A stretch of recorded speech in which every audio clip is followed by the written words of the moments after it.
Welcome back, ladies and gentlemen, to episode 101 of Bell to Bell with Bobby Blaze. I am your host, Professor Jeremy Vilmur, and joining us now, still Arn Anderson's favorite enhancement talent, Bobby Blaze.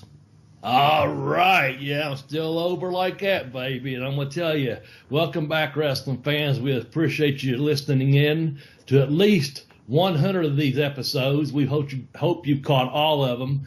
If you haven't, you can go back in the archives and get them. Man, that episode 100 was a good one. Not that all of them aren't good, but that was one we were really on. Had a lot of good feedback on it. Appreciate that very much. Going to just throw this out there, Jeremy, real quick. Mm-hmm. It's probably Tuesday morning by the time you're listening to this, and you fucking missed Valentine's Day, people. So we're recording this on Valentine's Day. Hopefully you had a good Valentine's Day. Hell, even if you had sex by yourself in your own bed, that's a good thing, you know. Hope you had a nice Valentine's Day. But welcome back, and we're looking forward to a fucking 100 more of these son of a gun, man. Yeah, absolutely. I think we've got at least 100 in us, so we should be okay there. Yeah. Yeah, last week's episode, that was a lot of fun to put together. I mean, just the whole thing was a lot of fun to deal with. Not to seem like we were blowing our own horns or anything, but having all the messages come in was really cool and a lot of fun to play. And I got a message last week from William Harding that basically just said, "So, you're a Missy Hyatt fan, huh?" So, yeah, that's good. Appreciate all the guys that called in. That was really cool of you. Some of our more loyal fans, and you know what? Anyone can be a part of this show. All we do, you follow us on Twitter. Jeremy's at the Geekish Cast. I'm at Bobby Blaze 744. Or the joint account at Bell to Bell Blaze. Send us your ideas. Send us your feedback.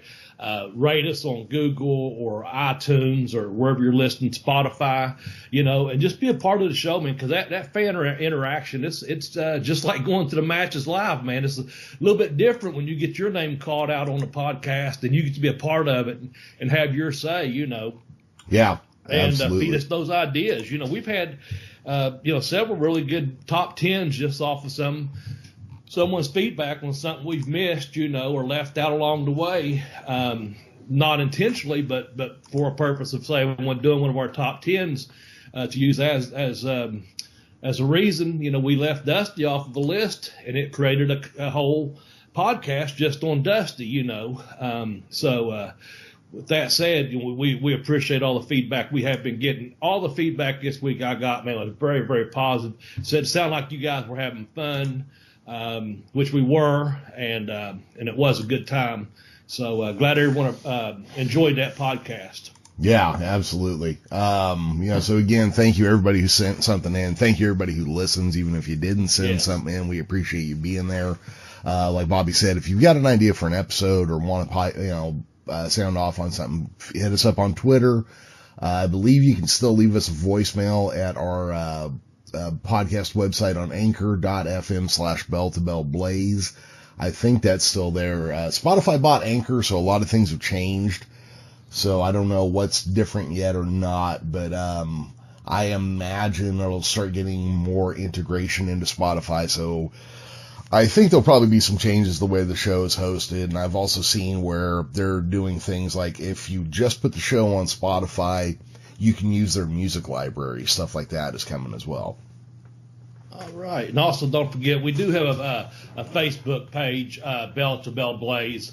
I'm not a part of that. Jeremy takes care of that, and I know there's some interaction over there as well. So we do appreciate that. It's nothing personal against anyone on Facebook or anything like that. It's just I just try to limit my screen time, I guess, is the best way to tell you folks. I'm not saying I won't be back on their Instagram.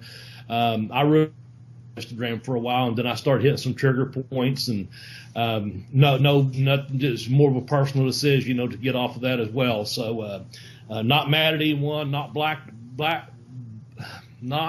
blocked by anyone or not trying to block anyone, nothing like that. Just I'm just sticking with Twitter. It's something simple and easy for me to do and have fun with, and market the podcast and market my books and meet a few people along the way and become friends with them. So yeah. With that said, I do have a tweet of the week in honor of Black History Month. If you don't care, I'm going to share that, Jeremy. Please do. I found this, and I was really fascinated by it. It's by Young Kings Wrestling. It's at YK Wrestling. And it says, they don't tell you about the time 4 black women, Ethel Johnson, Ramona Isabella, Babs Wingo, and Marva Scott, main evented the Boston Garden in the 1950s. And it's hashtagged Black Wrestling History, Black History Month, Black Wrestling, etc. I found it to be very fascinating. And so I thought, you know what, I'm going to look up these 4 ladies. And I did. So a shout out to the Young Kings Wrestling at YK Wrestling. Ethel Johnson started wrestling at the age of 16. She was the biggest attraction to hit girl wrestling since girl wrestling began, they said. She was trained by Mildred Burke, and of course promoter back then was Billy Wolf.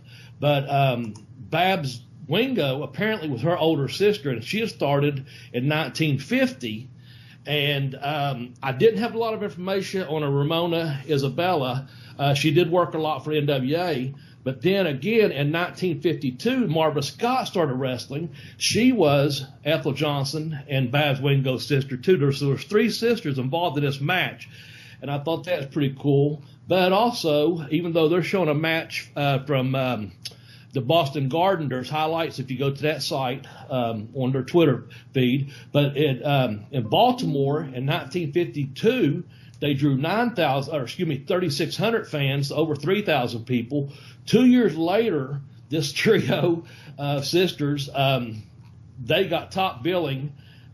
Johnson and Wingo did with Gorgeous George, and they drew 9,000 fans out in Kansas City. So anyway, it's just something to add to Black History Month. I had had to do a little bit of deep digging because, of course, it takes you to all these little other sites that, other corporations own and things, trying to, but it was there, and I didn't want to go into a big history lesson. I'm going to continue to read about these 4 girls. I thought it was really interesting.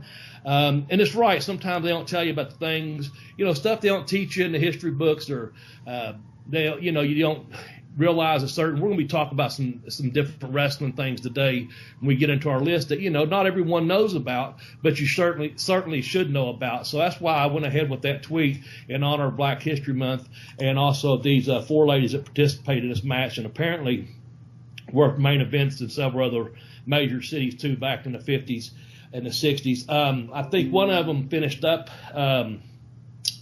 I think it was Ramona Isabella. She must be the youngest because she actually had a match against Debbie Combs in 1976. So she must have finished up, later than the others did. But that's pretty cool just to find out that kind of history, man. And if you got something unique like that, you want to send it in, please feel free to, because like I said, when they got top billing with Gorgeous Jordan, he's actually going to be on one of our topics today as we get started.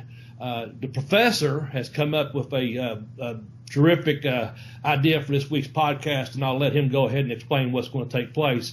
Did I leave out anything here, Professor, as far as shout-outs or anything? No, because, coming off last week's episode, I feel like if we try to name anybody, all we're going to do is leave people out. So, yeah. I think we're good there. I don't have any just because of that reason. I did have a question of the week.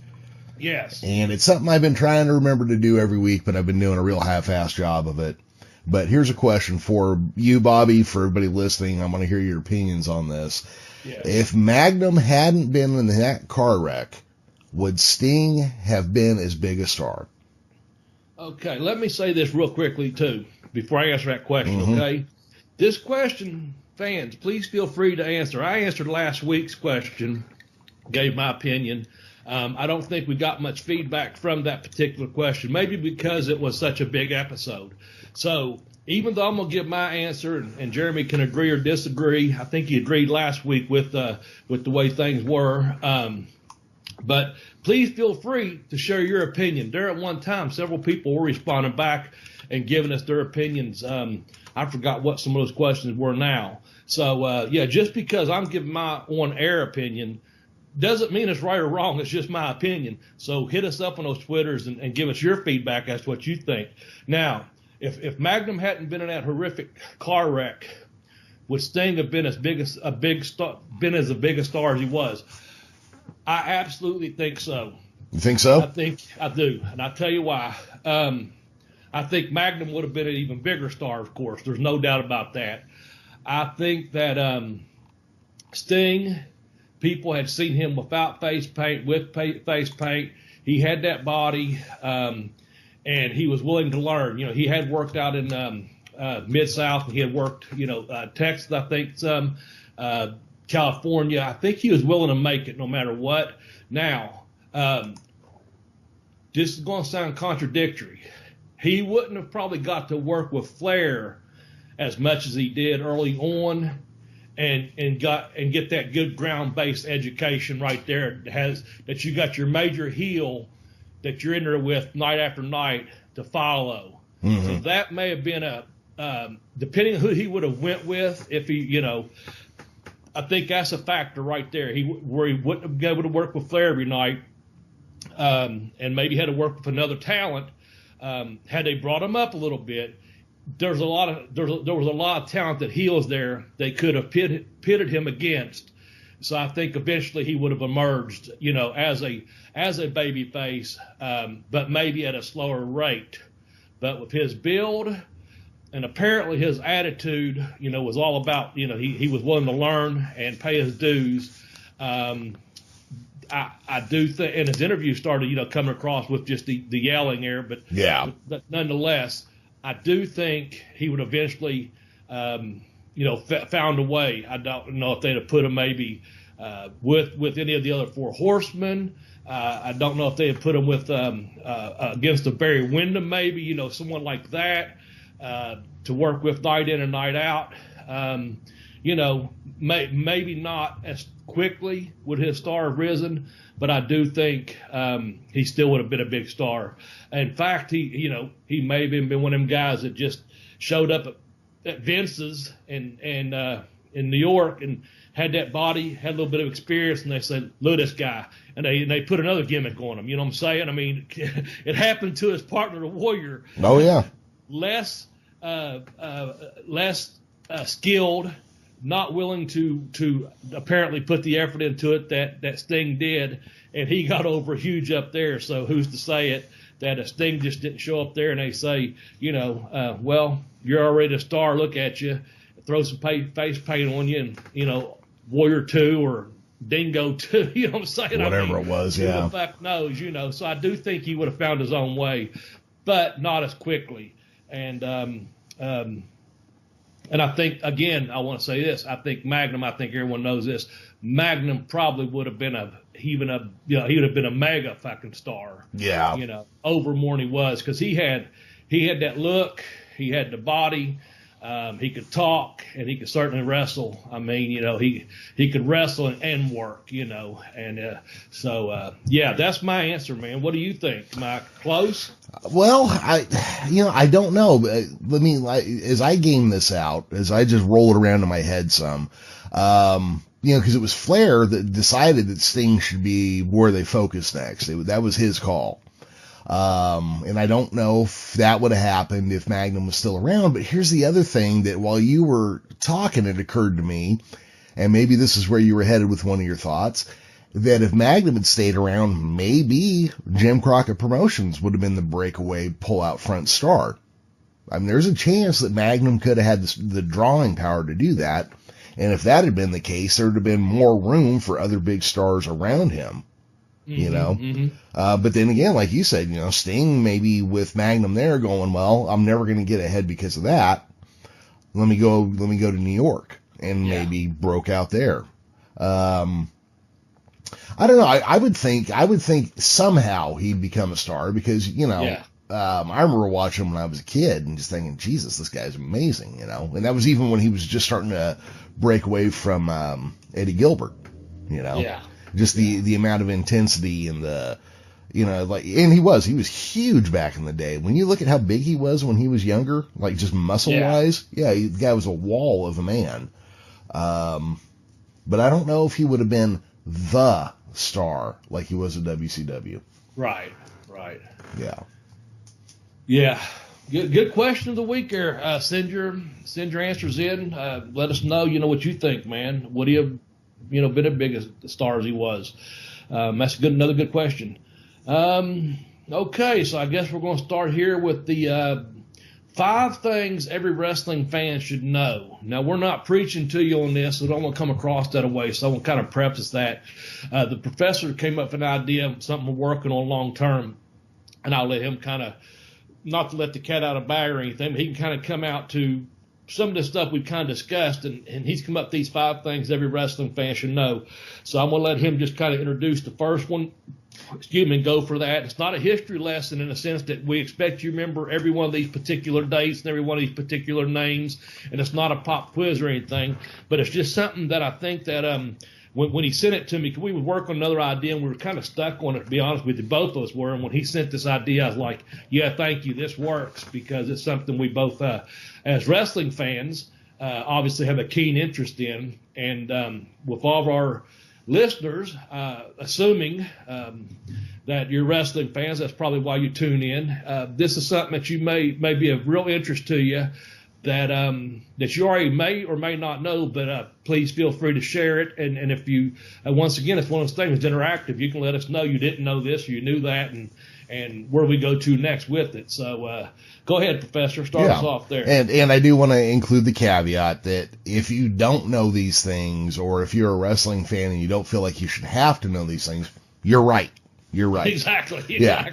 I just think that as a fan of something, you should have some grounding, or you should have at least been exposed to some of the background. You don't have to memorize it. You don't have to be able to recite things by route. There is no test. And, we're not gatekeepers. We're not saying you can't be a wrestling fan if. So, don't even think that's what we're trying to do. Right. But that being said, I wanted to come up with 5 things that I think should be rolling around in your head somewhere. And the first one is going to be the formation of the NWA. July 18th, 1948, by Pinky George, Orville Brown, Al Haft, Harry Light, Sam Muchnick, Don Owen, and Tony Stetcher.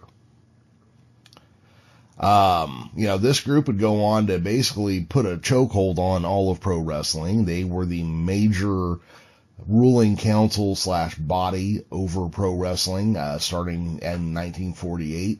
Almost every single world title that you can point your finger at, AWA, WCW, TNA, ECW, WWF titles, can all be traced back to their NWA world title. And a little interesting thing I just discovered over the last year or two was that every member promotion in the NWA had their own world tag team champions and their own U.S. champion. Yeah, I really like that part there, because we kind of discussed that. We was going through the NWA when we first started back for our episodes, and I really found that interesting that each territory, if you will, or owner, they had, you had your world NWA champion, but you also had your world tag team champion and a U.S. champion. Once belts nowadays, I guess, get trickled down to, let's put this 24/7 belt on this guy. Let's put the fucking Waffle House belt on this guy, or whatever it may be. Mm-hmm. But I think that every area should have at least, a couple of 3 belts, and with those belts being, your main champion, and then a tag team champion, and then, the U.S. champion, or even the Western States champion, or the Southern, Southeastern champion, someone that represents that area of the country you're at. Yeah. So that's pretty cool. It's almost like with the WWE having their Intercontinental Championship. That sincerely means something there. I made a little joke last week about it. And I was being serious when I was joking. You can just make up your own title, but that's a haul ass title to have, man. A lot of people have had that that's moved on to become world champions. And so that's why these tag team championship belts in these territories for the NWA and the U.S. champion, that gave you something to shoot for to eventually, every time the main champion came to your town and you had a U.S. champion or your local, again, Southeastern, Western, whoever it is, champion, someone to face, that, we got a shot. Someone from our area could become NWA champion. But if not, he's still the U.S. champion for that part of the United States. So I think that's very important. Again, I'm not going to remember July 18th probably. I mean, I could, but I do know 1948, we went over that enough here. And I think that's important that people realize, okay, a lot of things happen in professional wrestling. What do you want to call it, the golden age and the second coming or the new era or what have you. It all kind of goes back to, we're going to go back even farther than that like we did on a pre-NWA in just a bit, but it all goes back to this NWA formation in 1948 and how important that was. Yeah, and the reason they did that was because the original World Championship had splintered so many times by then that they wanted to get it back to one world champion was the idea. But yeah, I mean, basically, I don't think you have to have the dates remembered or even remember all the names involved, but you should know that 70 some odd years ago, the NWA was formed. Yeah. Yeah. Good stuff. Yeah. You want to go on to the next point? Yeah, sure. Names of important champions. It's one of those things, again, we talked about a little bit earlier, once we started coming back from our hiatus there. And that is some of the names we knew was like some of us heard of George Hackenschmidt or Frank Gotch or Lou Thez or Strangler Lewis, or Buddy Rogers. But, again, it's important to know these names, especially nowadays for people that's getting into wrestling. They only may, sure they might remember the Stone Colds or Ric Flairs or the Hulk Hogans. But before those guys, before what I say pre-taping, before WrestleMania 1 in 1985, there was professional wrestling, that wasn't the birth of it. So we go back to these guys that laid the foundation for professional wrestling. I know on Strangler Lewis there, that was that Gold Dust Trio. They had their 3 people involved in it, and they ran their towns, and they, had their champion there. And what it meant to have a champion. The one thing out of that, of course, in Buddy Rogers, if you take that, if we go to 1963, that title goes to the WWF at the time. And also, you could talk about more so when I mentioned Thez, but you go to Hackenschmidt and Gotch and these great wrestlers, some of them just refused to be beat. Yeah. And it couldn't be beat unless they finally, would work a match. But then Thez, of course, as we talked about, has united a lot of these champions. And while I was kind of leaving from there, and we left someone off this list because he's on his own, and he'll be the next one brought up. But also in 1925, the first Kayfabe match, if you want to bring that up too, just kind of stepping across some different, bounds here on these championship names. Some of them you may or may not have heard of, Yeah. Well, it's, George Hackenschmidt was the first recognized world champion in 1905. And of course, Frank Gotch is the guy who took that title off of him and retired as world champion. There's a lot of other names in there that become important. Zbyszko, Stetcher. I mean, there's a lot of important names in there, but really the ones that stand out are kind of the guys we're talking about here. And, an interesting thing I came across the other day, Bobby, was Ed Strangler Lewis took his name from Evan Strangler Lewis in the 1890s. Okay. Yeah, so he just like Larry Zbyszko would later do with Stanislaw Zbyszko's name and all these other guys. Yeah. And I probably should have put Vern Gagne on here as well for when he left and started the AWA. Right. But, okay. Buddy Rogers, he was the first WWF champion. He was a former NWA champion. The McMahon and Toots Mon did not care for the way that was working out, so they named Buddy Rogers their own champion. Vern Gagne didn't like the fact that he wasn't getting a title shot, so he left and formed the AWA and became its world champion. Yeah. And let's see, Lou Thesz was a guy who, so Orville Brown was supposed to be the first world champion in the NWA, and he was, but then he had a career-ending car wreck as well. Right. So they're like, okay, who do we go to next? Well, they went to Lou Thesz.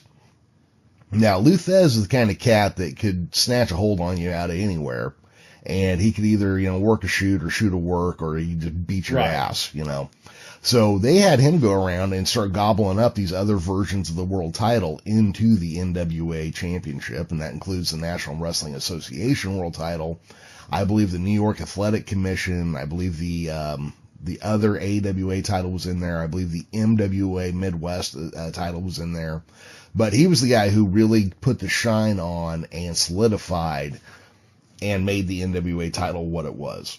Yeah, and let me add this real quickly.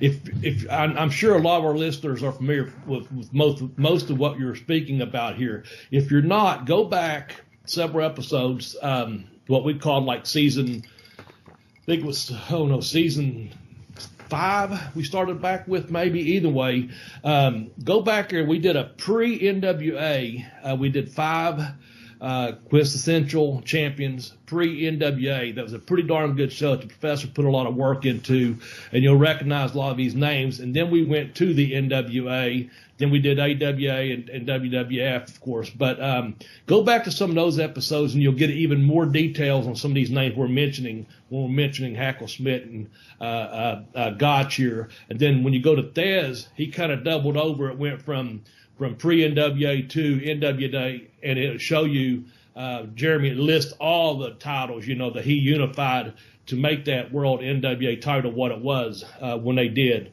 So just some backstory there, just to let you know. There's a lot more to it than just what we're kind of briefing over now, but these are, again, just some important some important champions, names that we think is important that you should know.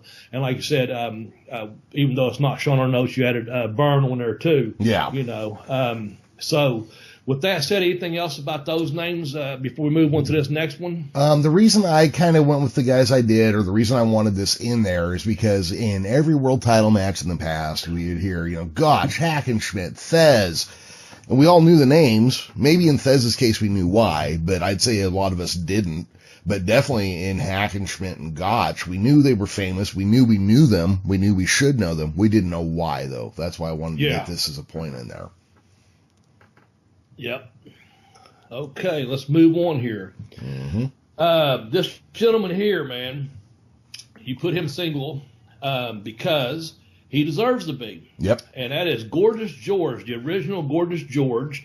He premiered on TV November 11th, 1947, and it's still one of the most top 100 television moments in history. TV was young then in its infancy, and pro wrestling, when it was seen on that national level, man, it hit those homes and it drew eyeballs on that TV set. Mm-hmm. He had the robes, he had the ring music, he had the hairspray, he had the slave girl or the valet, if you will. He instead of bobby pins, he had his Georgie pins, and he made a big pomp and circumstance, if you will, about his appearance coming to the ring, and it made people watch the TV. And we talked about this a long time ago on our greatest heels of all time, and we did I think we used him as a freebird rule because we had our top 10 heels, but just said number 1 heel though had to be Gorgeous George, because people would get so pissed off at how entertaining he was. And I use that word in this sense because he knew how to work a television audience. He was one of the first wrestlers that realized, I don't have to go out here and beat the shit out of someone. I can be a chicken shit and get people pissed off at me and be arrogant and flamboyant and look as good as I do and wrestle as good as I do.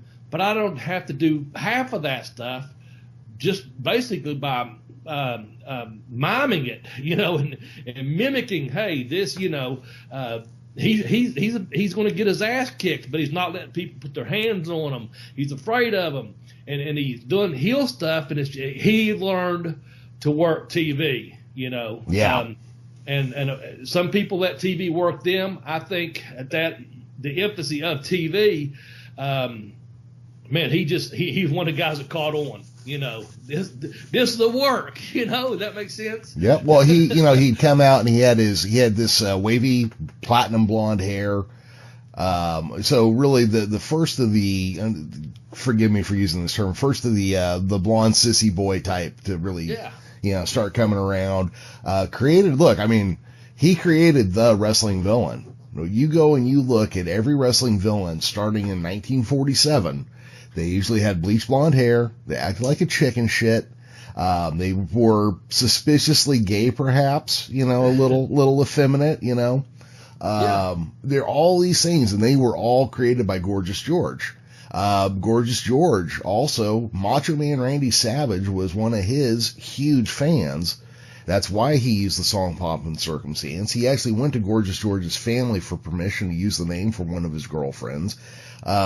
Muhammad Ali credits Gorgeous George as one of his primary influences. Gorgeous George was a game changer in professional wrestling. Now, I don't know all the details, but I heard on Cornette's show just a couple of weeks ago, they was talking about Gorgeous George Jr. Working the Southern. Now, I'm not sure about the details of all that. You can believe what you will, what you won't. But also I know that Gorgeous George III, that Robbie Kellum was doing that for a while, and that this is just rumor hearsay. And I travel with Robbie quite a bit, and a great guy, but he was making claim to be in the line of related to the original Gorgeous George. And then, from my understanding, when he come to WCW, because Georgie, he tried out about a month before I did. They just didn't use him right away. Of course, he became the maestro, but when they weren't using him, I think what they did, if I'm not mistaken, the Macho Man, like you said, he bought that gimmick because I think Robbie had it copyrighted. And anyway, from my understanding, Macho Man bought that back. So anyway, they put it on that girl that's going to be the TV star, I guess, was Gorgeous George, the girl. Mm-hmm. So that's some back history there. I know they used her on a couple of episodes, and she is going to be a TV star or something, but never much happened after that. But also I heard, and I know for a fact, I saw him a few times in Florida, Lanny was under contract with WCW. I never saw him doing TV tapings. I'd see him when we did tapings in Florida because that's where he lived at. But rumor was, and again, this is just speculation, people, and not to get too far away from the Gorgeous George, but just kind of letting you know at the Macho Man how much, respect and what he thought of him for his career. But apparently Lanny was going to be Gorgeous George or a character of that sort by bleaching his hair and he certainly could do with the moves. He had the gymnastic type background, the flamboyancy in the ring. I honestly think he could have pulled it off pretty good if they had went that way. But there's nothing that solidifies that other than rumors that he was on contract and he was going to be. They were going to do something with him along those lines. But back to the original Gorgeous George, I mean, that's just kind of, like you said, taking it all the way up to modern times. But he was just, here he was, guy from Nebraska and ends up in Hollywood and being a big star, just the golden age of professional wrestling. I mean, that's pretty much the golden age of television too. Yeah. When you look at the 40s and 50s, it's almost like lightning struck twice, in the same area because with TV, people you had radios, and then now people have this invention, television. And boom, it's a hit. People want to get one of these damn things, and they're expensive. The black and whites are expensive, when they first came out. But people wanted them in their homes, they bought them. And then George, or Gorgeous George, if you will, boom, he understood how to work that television. He didn't have to go to the arenas. and get the crap beat out of him every night or beat the crap out of anyone. He learned how to get over being that flamboyant, like you said, almost sissified playboy, however you want to say it, man. But that still to be in one of the top 100 episodes of all television to this day is incredible because, like I said, it's kind of like lightning strike twice. Boy meets girl, girl meets boy. You know, in this case, boy meets TV world meets boy, and you know, boom, it's a hit. And so, pretty good stuff, man. But yeah, he debuted in 1947. Here we are, you know, far, far removed from that, and it's still one of the top 100 television moments in history. Yep. And people still try to mimic his character today. Like I said, I kind of brought it up through about 10 years ago or so, maybe 15. But, you know, they still try to do something with it all the time. Someone will, like you said, you look at those heel characters through the years with the bleach blonde hair and the tan and the whole gimmick, you know. Mm-hmm. Well, you know, the rumor is he sold as many black and white TVs as Lucille Ball did. Yeah, you know, I was in my mind, I was going to say something about Lucille Ball, and I honestly could not remember what it was because I was like thinking, you know, I love Lucy and this and that. But now that you said that, I remember you have told me that quote before. Yeah. So repeat that once again. I want to hear that once again. Think about this. Yeah. So Gorgeous George, him being on TV, sold as many TV sets as Lucille Ball sold TV sets. Yeah. And, you know, Lucille Ball was about the biggest fucking star on TV. Well, oh yeah. Hold on. Let me pull that back. Gorgeous George was as big a star on TV as Lucille Ball was, and Lucille Ball was the biggest star on TV. Okay, so, wow. You know, let that kind of sink in. You know, pro wrestling was the perfect match for television, and this is the rule for you know, most of the history of TV. Wrestling is cheap to produce. Yeah. You know, you got your pay for the guys, but hopefully you've got ticket sales or something that cover that. So all you've really got are lights, camera, and sound equipment, and you know, a road crew and a couple union operators. I mean, you could do TV that costed $10,000, but brought in, you know, $500,000 in revenue. So TV channels and stations, especially back in the early days where you had a station, but there was no content because nobody had made any yet, pro wrestling was the perfect fit. Yeah. Yeah. So that's pretty cool, man. That's pretty cool. And think about this. He looked like, and he was on TV larger in life. The guy's like 5'9" and probably 210 or 215. Mm-hmm. And, you know, he's on your television.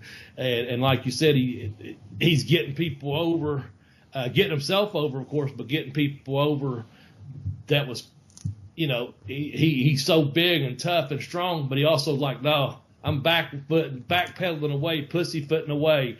You know, I'm going to do something to get you pissed off.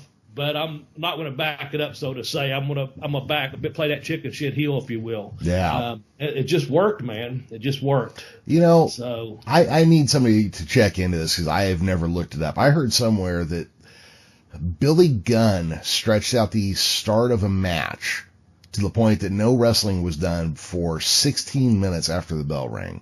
And that was some kind of like world record or something, or some kind of like, you know, not official record, but like some kind of record that people like acknowledged. And I really need somebody to like confirm that for me somewhere because that is your ultimate chicken shit heel opening. If you could put it off for 16 minutes, Jesus Christ.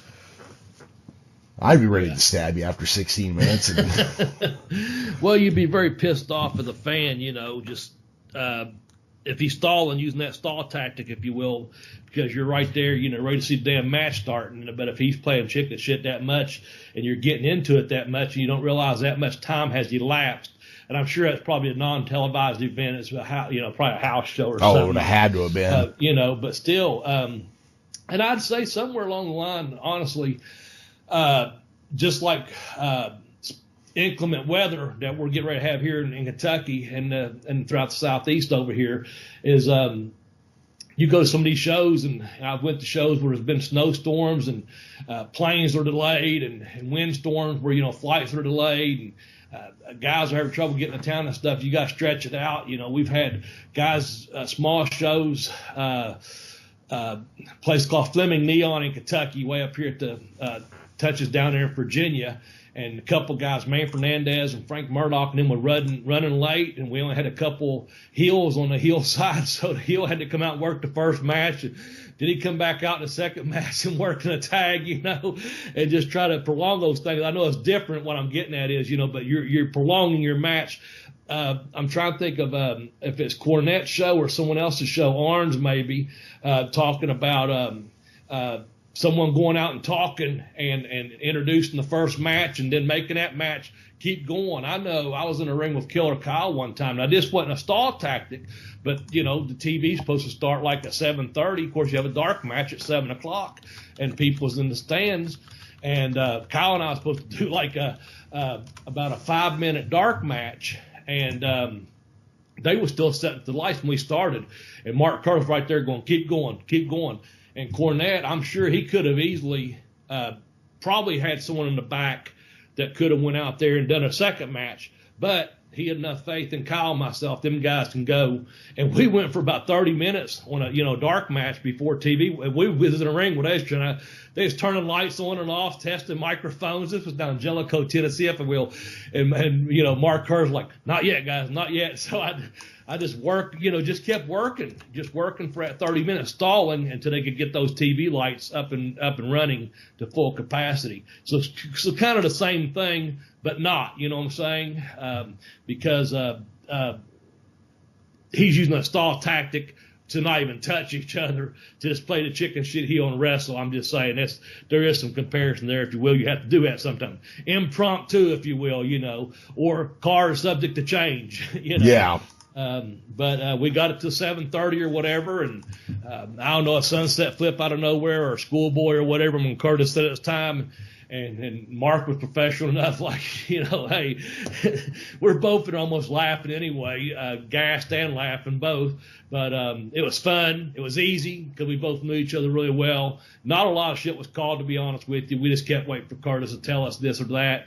And then getting it back, and I still had I was on like 3 of the 4 tapings, so I had to end up still go back out there like on the 2nd, 3rd, and 4th taping.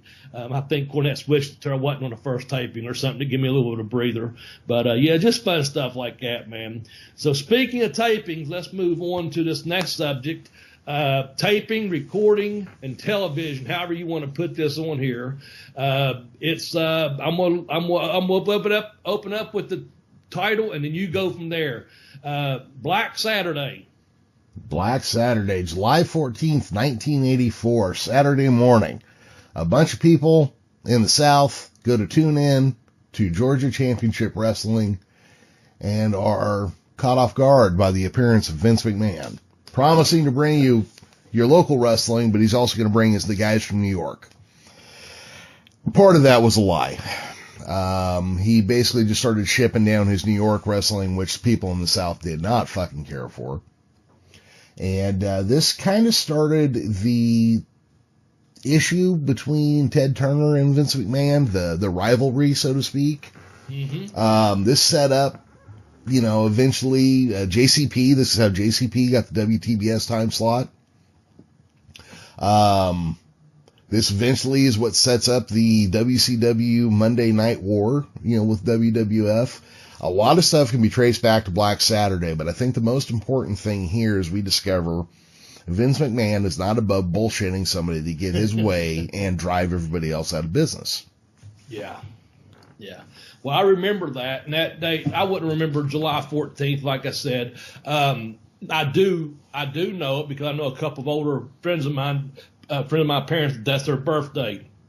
But I definitely remember the 1984, and that's because, I was in, I went from junior college for a couple of years, and I was getting ready to start my junior year. So I was home, working your typical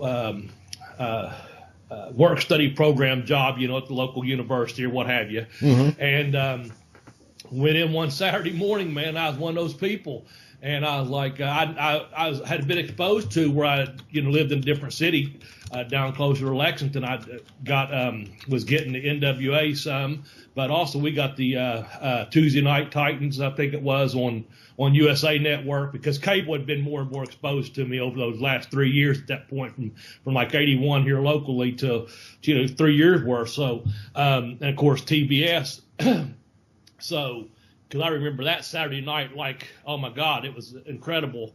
And that's a whole nother story that we went on about. But on this particular Saturday morning, I was on my routine, ready to, okay, this is what I do on a Saturday morning and start my day before I go lift weights or go to the gym or do what I was going to do. And man, turning on, you're like, what the fuck? Where's my Georgia Championship Wrestling?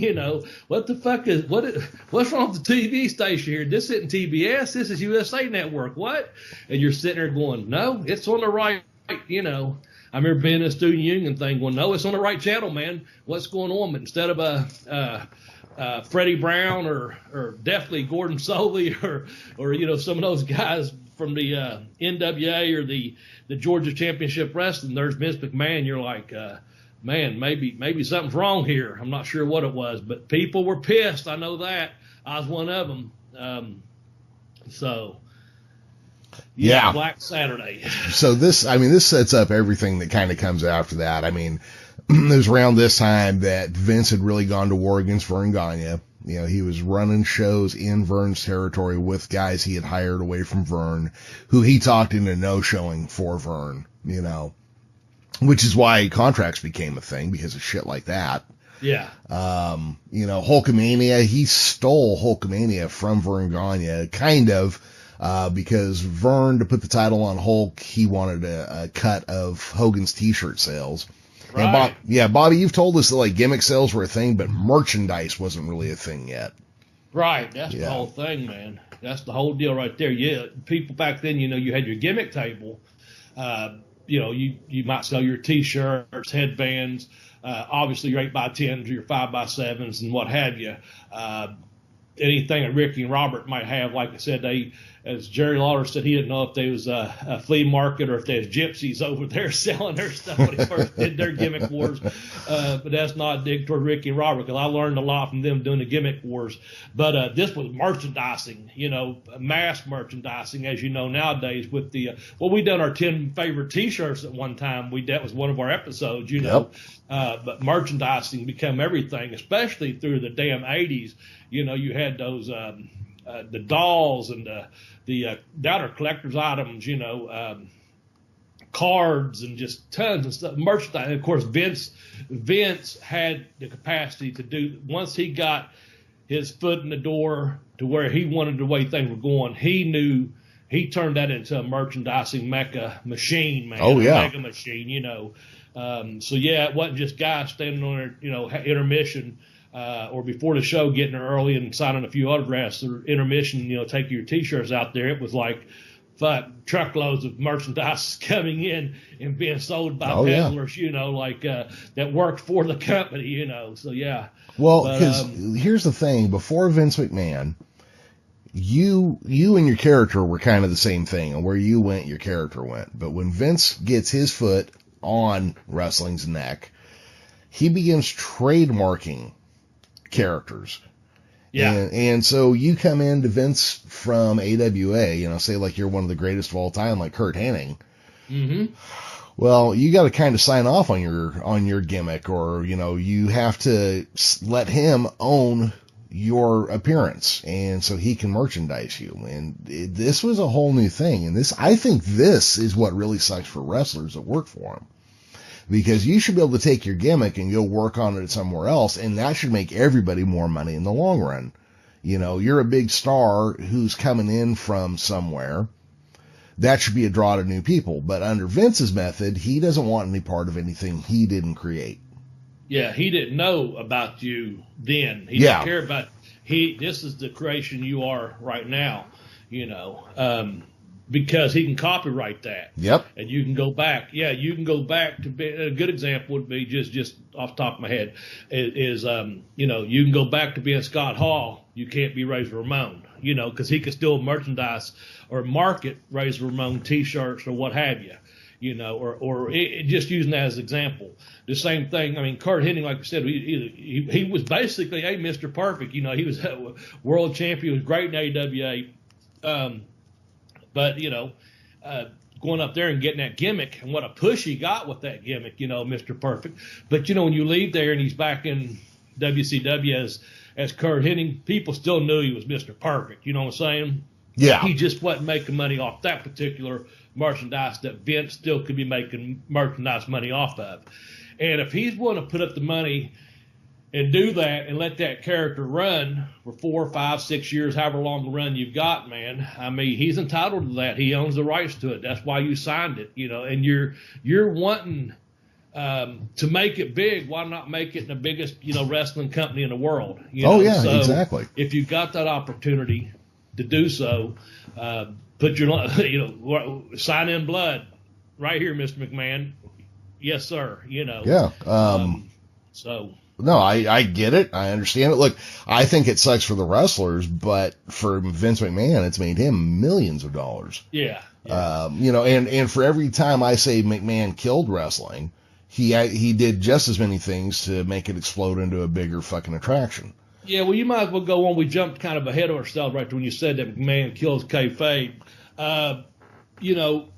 Back in February 10th of 1989, I guess it was in the state of New Jersey, it saved him about $400,000. He exposed the business. Now, on that there, I want to say,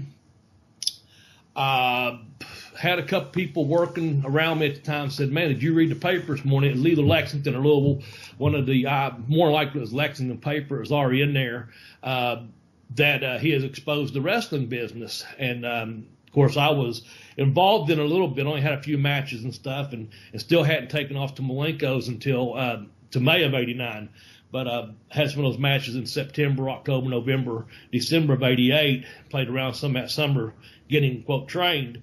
But anyway, the thing is, when I read the articles, just so I could kind of prepare for this podcast, in quotes, okay, fake has not been used in this original articles. They had predetermined, they had scripted, they had action choreographed, physical impact is real, okay? Basically stuff like that. So I really like that. But the only thing it says here is that that the wrestling purpose was providing, get ready for this, providing entertainment, not a bona fide athletic competition. I like to think that there's still a bona fide athletic competition between the two people. You can still have your predetermined finish, and it's certainly not fake. But with the state athletic commissions, they come through they're there rather when the wrestling shows come through the town, and they regulate. They collect all the taxes from the gates. They license the wrestlers. They license the referees, the timekeepers. They have to pay for that, and they tax each time. I think at one time, man, I had a license. I couldn't tell you how many states because, I had Kentucky, obviously. West Virginia doesn't have a licensed commission. Different states are the way they are, but I had just gotten a handful of them, papers one time, and they had already, when I was in WCW, and they had I had one from New York and California, all these different states that I don't know. I wrestled in California and New York and stuff. I'm just saying Maryland, but they had went ahead and sent ahead all the paperwork. All I had to do was sign it. So when I got to that state, they had provided me with an athletic commission, a license that I could perform in that state. Yeah. On independent level, a lot of times, if you didn't wrestle there regularly, one of them comes to mind is Michigan. I used to go up there and wrestle quite a bit, but the promoter up there would always have me a license ready to go, from the first time I come in, and then maybe I worked there 5 or 6 times that year. I always had my license from that particular state, and obviously here in Kentucky, the same thing. But in WCW, that just came through basically, and packet arrives, you sign it, you send it back into Turner Sports, and then when you went to Michigan or New York, like I said, you might get called into the office there, and check your blood pressure. And they might say, well, what's your weight? And they might say, let's do a random drug test on these couple guys here. And then again, a lot of times they would just get their palm, get a little bread there in the palm, if you will. And so that's what Vince was trying to do right there, was he was trying to get out of paying a shitload of money for the athletic commission, I guess, in New Jersey. And he did get out of about $400,000 that first time when he exposed it, if you will, or killed it, as you said. But I did like that in the article. It had in quotes, "Fake has not been used. Predetermined, scripted, action choreographed, physical impact is real." So people, I do think our fans understand and know we enjoy professional wrestling, pro wrestling, and we enjoy that. And I'm paying for it, and I'm not complaining. I'm just saying that physical contact is real. We like seeing that physical contact. It's not ballet out there, people. And I think that's why we're drawn to it so much. That way, does that make sense? You could say, oh, yeah, what's the old saying from Johnny Valentine? I might not be able to convince, the people that wrestling's not real, but by God, I'm convinced I'm real, And that to me is the professional wrestling aspect of it. I'm not going to let them see through my work, and I think the true professionals, that's what they do. They cover the mistakes if they make a mistake, but also they work through it that, you're not going to be able to see through this work. It's not, we're going to work that snug, that tight. I'm not saying stiff anyone in a ring, something like I'm just saying. But when you work it enough that you're professional enough that you're like, damn, that's real, So anyway, where do we go from here, Jeremy? Well, one of the things I wanted to comment on real quick, just coming off the tail end of that, was I think it was in one of Rock Ram's books, but I can't remember where I read it. But back in the 60s here in California, they were talking about whether, what to do about pro wrestling, because obviously the commissioners figured it out, and they started going like, I don't want to waste my fucking time going to these shows. You don't need me there. Nobody's going to get hurt. Nobody, I don't need to be there to follow the rules. But they wouldn't unlist pro wrestling as a sport because the state depended on those fees coming in. Mm-hmm. So what they did was they kind of reached this weird compromise. When you had a wrestling show, you had to use the word exhibition somewhere in there. Okay. And then if your local commissioner wanted to go, he'd go, and if he didn't have to, because it was an exhibition round. Mm-hmm. But they knew, they had an idea. It's just at the same time, everybody at the state's going, yeah, but we can't stop collecting this money. We need. The athletic commissioner here in Kentucky, he shows up at least your first show. He tries to show up as many as he can. They have now divided it to one of them's an MMA boxing official, and the other one is a wrestling commissioner, if you will. Mm-hmm. But also they had deputies, what they call deputies too, that would go out as an assistant basically, and they could show up at your show and they could make sure, because you've got like 48 hours to turn in your ticket sales and your ticket receipts and things like that, your gate money and your taxes that you still have to pay in the state of Kentucky. Yep. The commissioners here, of course, when they go to the bigger shows in Lexington or Louisville, that's the ones that New York or WWE are running. They obviously go because they're fans of those, but they also know those are big money makers too, and so they go there and for sure get their palms, nice little handshake from that, if you will. Yeah, look, I mean, you got to keep those big commerce wheels greasy, Yeah, yeah, absolutely. What always cracked me up around here is I remember in the 90s and early 2000s, people would promote wrestling shows, right? And they're paying the guys $25-50 maybe. But also they were doing it so on the cheap that when you went into the building, you either had to sign or there was a sign saying that you entered at your own risk, meaning they didn't even have insurance for the show. And that shit would never fly if the commissioners actually had to go out and check on this stuff. Right. Yeah. You've got to get a bond in Kentucky. I'm not sure what that bond, it used to be like a $125 bond. That would assure you that you could get $5,000 worth of insurance, which was what was required at the time. So once you got, that was required for your license rather. So once you got your license, which at one time was $325, they've done it different ways. It used to be $100 per city. Then it was like $300 covers the entire state for 1 year. I'm not quite sure. Then your wrestlers license, your timekeepers, they have a new thing just a couple years ago, basically a backstage pass that you go in the locker rooms. You could go up to the if you were a part of the show. And you go, you're going to be an announcer. There were certain areas you go to. Event staff license, what it's called. Yeah, it's about $25 something. But also that bond was an issue to get the state license of the, like I said, it's a $5,000 bond for the $300 license. But then that gave you the benefit of now you have to get your insurance. You know, see what I'm saying? So then you still had that, even though you had that bond that's covered $5,000, that was just the bond that you could have a license. Then you had to have your insurance. That's three separate things you had to get in order to promote in this area, you know, in the state of Kentucky, Commonwealth of Kentucky, if you will. And like I said, each wrestler had to be licensed as well.